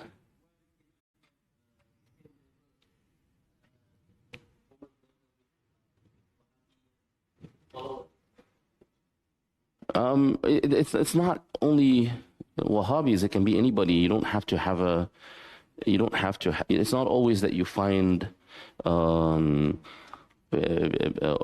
opponents who concede with you all the previous levels of positions, and they only disagree at a particular one. No, because you can have different approaches. So with this group or any other group, what you need to find is where do we actually agree? What is that we actually agree on? Let us establish that, and then work our way, down. Yeah.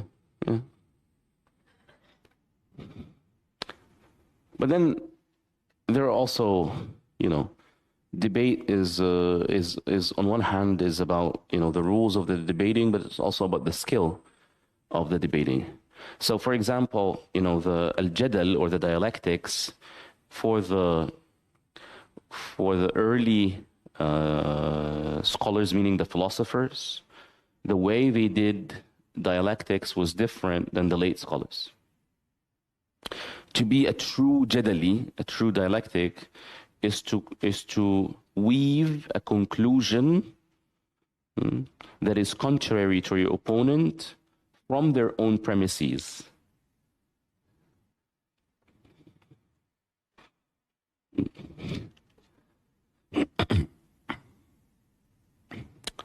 Without getting into political stuff, but I'll just give you an example. In Egypt, at some point, we had a president who has a PhD. Somebody wanted to get into a political debate with me. I finished class, I think it was theology, logic, something like that. And the student was very hyped up about politics. So he came up to me, why don't you support so-and-so because he has a PhD? I was like, what does that have to do with anything? He said, in Australia, in the Parliament of Australia, we have X number of PhD holders. And he mentioned like 40 something, 30 something. He mentioned like a few, all right? And then he said, and they have a GDP of, so-and-so, right? So if we have more people into governance who have PhDs, right? Then that will be better. So support so-and-so because he has a PhD. I don't have the time to actually investigate, this correlation that he claims about PhDs and governance, right? I don't even know if what he's saying about Australia is truthful, right? But what I did, I told him, he said, out of the parliament, which is like 200, whatever number, a few of them are PhD holders. So what I said is, I told him, well, maybe because there are only a few that they are succeeding. The same premise, I didn't change anything. He said like 20-something are PhD holders in Australia. Australia has so-and-so GDP. Therefore, it is good to have more people with PhDs in governance. So what I said was, yes, okay, I agree. Only few, there's a few number of PhD holders in governance. I agree with the GDP. And I say the conclusion is the lesser you have people of PhDs, the better the GDP will work. Same premise. See? So that was a Razian way. You don't change the premises. What do you believe in? No, that's not cheating. You're just turning the premise against the person. You're not cheating because you're using the things that they provide to you. You concede it and you turn it against them. But you have to be careful though, because in the art of Adabi al-Bahth wal-Munadhara, they say it's not appropriate. It's impermissible within the discipline, not impermissible necessarily in the deen, but that could also be. But when they mean la yajuz, meaning disciplinary wise, it says la yajuz istislaful muqaddimat, meaning if we both in a debate and you made a claim, I conceded the claim. So you, based on that concession, you built your proof.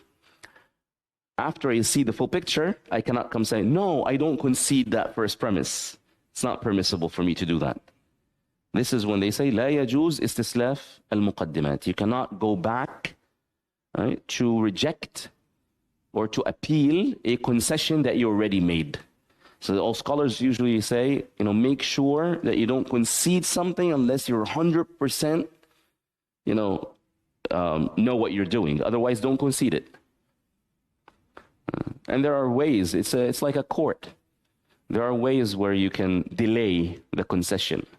So they bring you an excerpt, right, from a book. They say, so-and-so said so-and-so, and based on that, I say X, Y, and Z. Because so-and-so said ABC, therefore, my position is X, Y, Z. You know already, now that's cheating, the one that will say now. You know already that that person actually said it. But, just one second. You already know that, okay? But you can, it's permissible to say, prove that he said so. So they have to go and get the book and prove it to you. As they're doing that, you're thinking how you're going to respond. See, that's cheating. But it's legal cheating, though. You are allowed in a debate to ask the person prove. And actually, when you read the biographies of scholars, when they do debate, they sometimes do that. Because there were no Google, no Maktaba Shamila, no stuff. So when somebody claims that so-and-so said something, they would say, أخرجه. So they have to go back to their house, bring the book, open the volume, find the page, and that other person is like, working all the chess in his mind. You were going to say something, Tfaddal. Sorry.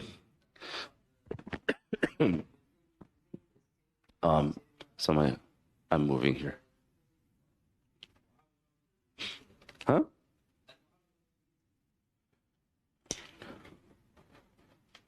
المعارضة بالمثل. But that's what does that have to do with this?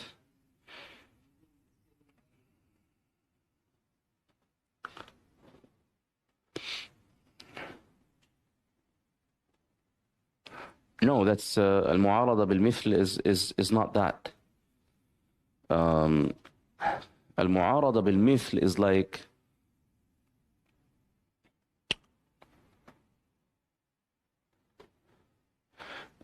this is like in fiqh when you have another similar mas'ala that has a different ruling.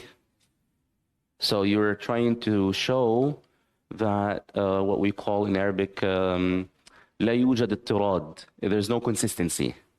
So in this case تعارض بالمثل, for example. Yeah. But المعارضة بالمثل is different than what I'm saying, which is to weave a conclusion from the same premises that they already conceded. قريب منه, close to that. When they say نحن أبناء الله وأحباؤه, we are the children of God and we are His beloved. He didn't say to them, no, you are not. He said, قل فلما يعذبكم بذنوبكم. So why does he punish you? Najm al-Din al-Tufi al-Hanbali authored a book where he derived the principles of debate from the verses of the Quran. This is similar like Imam al-Ghazali in al-Qistas al-Mustaqim with logic showed examples of principles of logic through the verses of the Quran. Najm al-Din al-Tufi did that with debate. So he'd bring the verses in which there's a debate, and then he would explain how the principles of Adab al-Bahth wal-Munazara are related to the verses of the Quran.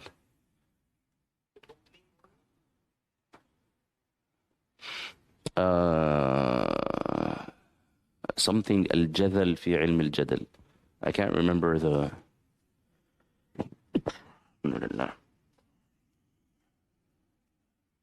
Let me see.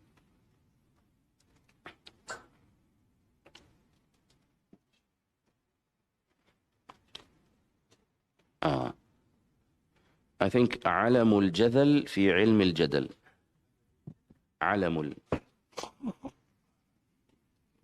I think it's علم.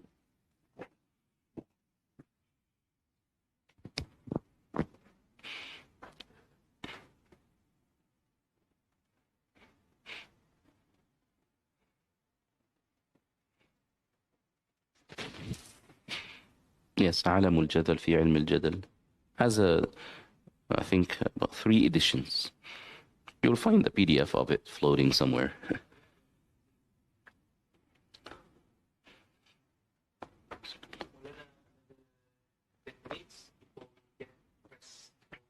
Okay, حاضر.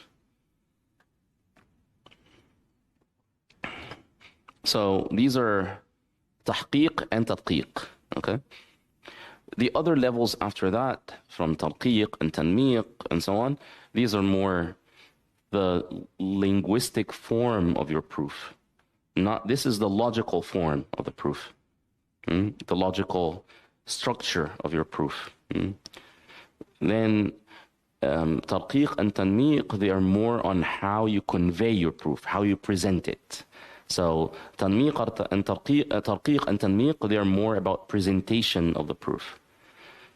Here, it's about the structure of the proof itself and if it's sound, if it's valid. So this is about soundness, validity, 2 layers of that.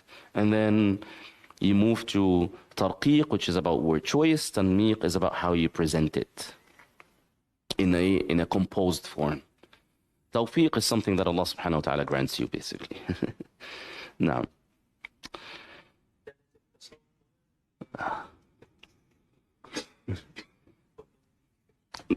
you have to explain this, not me.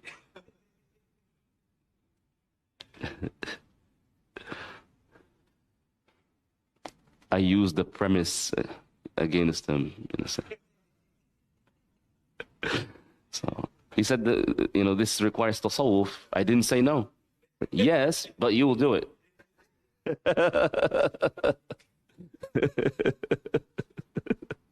No, it just happened like that. I didn't intend to.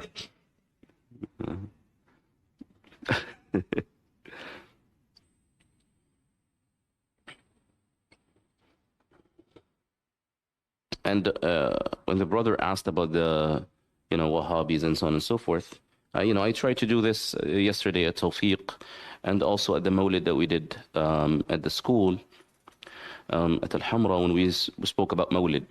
Yeah. So, which is, they concede that they take from the Quran. Right? They take from the Quran and Sunnah. So don't start bringing them excerpts from the scholars whom they don't believe into. Right? So when I try to establish the permissibility to do mawlids or celebrations of Al-Isra wal-Mi'raj, I did that from the Quran. I didn't mention Sidi Fulan or Qutb Fulan or Imam Fulan or anything like that. You say you take from the Quran. Okay, Ahlan, Bismillah. Let's see. So that is doable. Then Hamid al-Ghifari, Al-Allama Hamid al-Ghifari rahimahullah wa nafa'ana bihi, he established an introduction, and this introduction he begins by mentioning that all what is mentioned in the books of knowledge in our tradition, all matters that are mentioned, they all come down to one of two categories that have no third. It's either a concept or a proposition. It doesn't have a third. A concept or a proposition.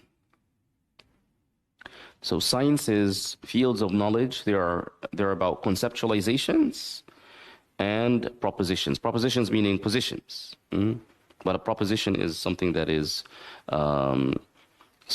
formed of a subject and a predicate. موضوع ومحمول. The world has a beginning. The world is subject, has a beginning, is predicate. See?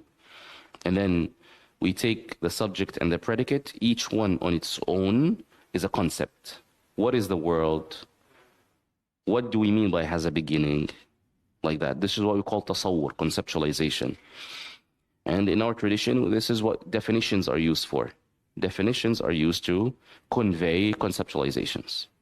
Syllogisms, like that, they're used to prove the propositions. So syllogisms, qiyas, inference, is to prove the proposition, and definitions, al-hudud or al-rusum, definitions or descriptions, they're used to convey concepts. So he's saying any book that you read, and obviously we're not talking about something that is fictional, any non-fictional book that you read, it has conceptualizations and it has propositions. It can never be void of any of the two. And it doesn't have a third either. Because then he will, and this we can do after the break inshallah, then he will get into how do we examine conceptualizations and how do we examine propositions, or call it claims, opinions, positions of authors, and so on and so forth.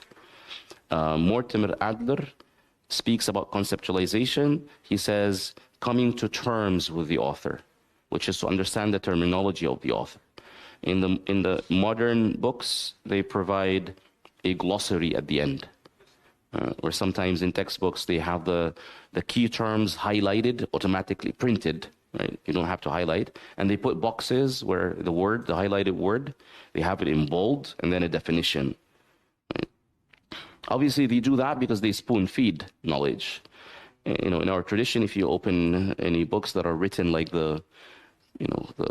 what is in front of you on the wall, in that kind of like manuscripts, right, you won't find the highlighting or boxes or things like that. You have to, you have to do the effort to understand what is meant by the word. Is it meant linguistically? Is it meant terminologically? Sometimes words have different terminological meanings depending on which discipline they're used in, or different terminologies based on the different authors' backgrounds, for example, whether it be a different madhab, or whether it be a different time period, or a different discipline, and so on and so forth. So you have all these sort of options when it comes to the conceptualization, and you cannot make claims about the author's opinions or positions or claims unless you're actually sure that you understand what they're saying. So we would always have to begin with the conceptualization before you move into examining the propositions or the statements or the opinions, whatever you want to call them. You have to examine the conceptualization first.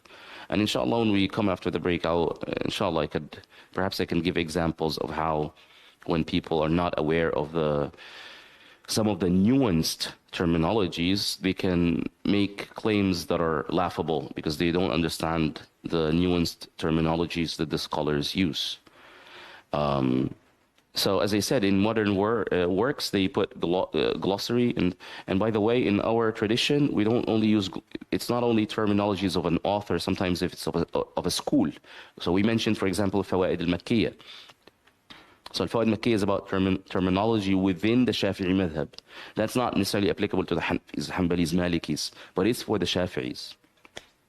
Late ones, especially, right? So, and they would convey that the early ones, or so-and-so scholar would use that term for that purpose, type of thing. A clear example, I can conclude by this.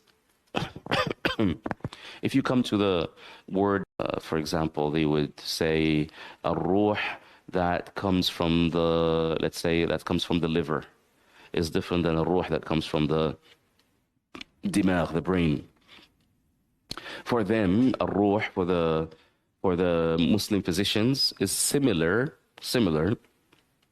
to the concept of qi in Chinese medicine. Yeah, so they use a ruh differently than a ruh for the Sufis. See? And that is also different because some scholars and philosophers would use a ruh and they would mean a nafs. So that is also different. So a ruh that is synonymous to a nafs is different than a ruh of tasawwuf, of the alam al-amr, that is different from a ruh that comes from the works of medicine. See? Same word differs in meaning based on the science. The word khabar, predicate in nahw, in grammar, but it means linguistically news. And in hadith, it means a narration, whether attributed to the Prophet ﷺ or a companion or a tabi'i. All of them can be called khabar. See? So khabar in ilm al-hadith is not khabar in the science of language, in grammar, in al-nahr, which is different than khabar linguistically altogether. Again, a ruh different in tasawwuf than medicine, than maybe philosophy. So coming to terms with the author is very important. What does that author mean by this word? But if you read books, especially in our tradition, like you would read like a journal, then people would start, coming up with absurd conclusions or claim that certain authors made certain positions that they never made, invent some stuff because they don't understand the terminology, وهكذا. Yeah, so these are just two clear examples of the nuances of the halus, of the halus of the words, the halusity of the delicacy of the words. Yeah, this is a jam' of the Malayo, Bahasa Malayo, and the English. نعم. هذا المزج. نعم نعم. خير إن شاء الله. طيب نلتقي إن شاء الله. تفضل. نعم سيدي.